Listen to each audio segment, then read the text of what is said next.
Corona महामारी के दौरान संपन्न हुए चुनाव के रिजल्ट पर सबकी निगाहें टिकी हैं। 5 राज्यों में हुए विधानसभा चुनाव के नतीजे 2 मई को सामने आएंगे। वहीं बात करें एग्जिट पोल्स की तो पश्चिम बंगाल, असम, पुडुचेरी, केरल और तमिलनाडु से जुड़े एग्जिट पोल्स सामने आ गए हैं।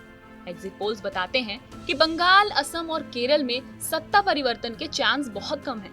यानी कि सिर्फ असम और पुडुचेरी में ही बीजेपी सरकार बना सकती है। वहीं तमिलनाडु में AIADMK और पुडुचेरी में कांग्रेस को झटका लग सकता है। बात करें बंगाल की तो चुनाव भले पूरे बंगाल का हो, लेकिन सबकी निगाहें नंदीग्राम सीट पर लगी हैं। वजह साफ है, क्योंकि यहाँ से प्रदेश के 2 सबसे कद्दावर नेता आमने सामने हैं। इन नेताओं के नाम हैं ममता बनर्जी और शुवेंदु अधिकारी। दोनों में कई समानताएं हैं, लिहाजा जीत हार पर बहुत कुछ टिका रहेगा। आपको बता दें कि TV9 भारतवर्ष पोल स्टेट के एग्जिट पोल के मुताबिक पश्चिम बंगाल में कांग्रेस और लेफ्ट को 16 से 25 सीटें, बीजेपी को 125 से 135 सीटें, TMC को 142 से 152 सीटें जा सकती हैं। वोट परसेंटेज की बात करें तो 7.9% ST/SC ने कांग्रेस और लेफ्ट को, 58.10% वोट बीजेपी को, 29.40% वोट TMC को और अन्य उम्मीदवारों को 4.60% वोट दिया है। इस बार चुनाव में मुस्लिम वोटों पर सबका ध्यान है, क्योंकि पिछली बार ये एक मुश्त TMC को गया था। वहीं इस बार 14.10% मुस्लिम ने कांग्रेस और लेफ्ट को, 14% बीजेपी को और 70% TMC को और अन्य को 1.90% मुस्लिम मतदाताओं ने वोट दिया है। केरल विधानसभा चुनाव के एग्जिट पोल के नतीजों की बात करें तो मार्क्सवादी कम्युनिस्ट पार्टी के नेतृत्व वाली LDF लगातार दूसरी बार राज्य में पूर्ण बहुमत की सरकार बनाती हुई नजर आ रही है।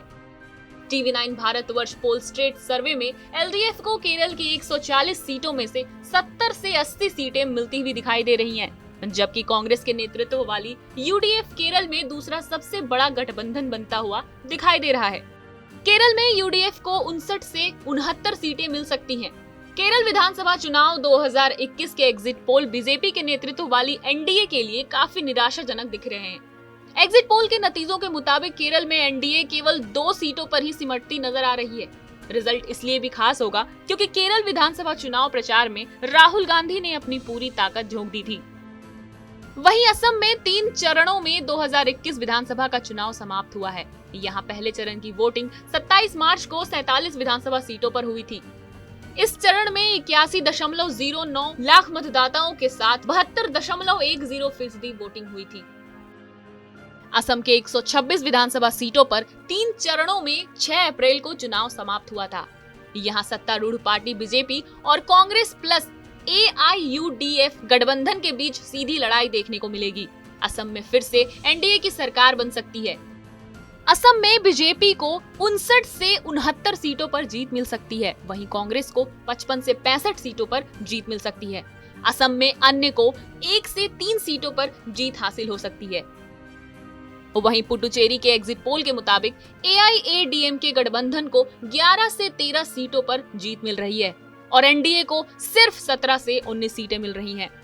गौरतलब है कि तमिलनाडु में AIADMK और DMK के बीच ही कड़ी टक्कर देखने को मिलेगी। वहीं एग्जिट पोल के मुताबिक सत्ताधारी AIADMK को यहां 75 से 85 सीटें मिल सकती हैं।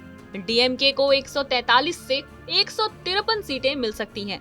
वहीं अन्य को 2 से 12 सीटों तक जीत मिल सकती है। आपको बता दें कि तमिलनाडु में 6 अप्रैल को विधानसभा चुनाव हुआ था। इस बार यहाँ का चुनाव इसलिए खास है क्योंकि AIADMK और DMK दोनों ही पार्टियों के पास उनके चमत्कारी चेहरे जयललिता और M करुणानिधि नहीं हैं। बहरहाल एग्जिट पोल्स के नतीजों पर क्या है आपकी प्रतिक्रिया, हमें कमेंट करके जरूर बताएं। बाकी देश और दुनिया की सभी खबरों और चुनाव से जुड़ी सभी अपडेट्स के लिए देखते रहें TV9 भारतवर्ष।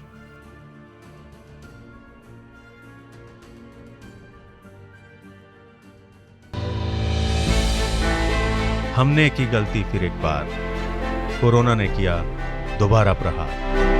मास्क, 2 गज दूरी, करें अपनी सुरक्षा खुद। कोरोना टीका हम सबको लगाना है, मिलकर साथ समझदारी से कोरोना को हराना है।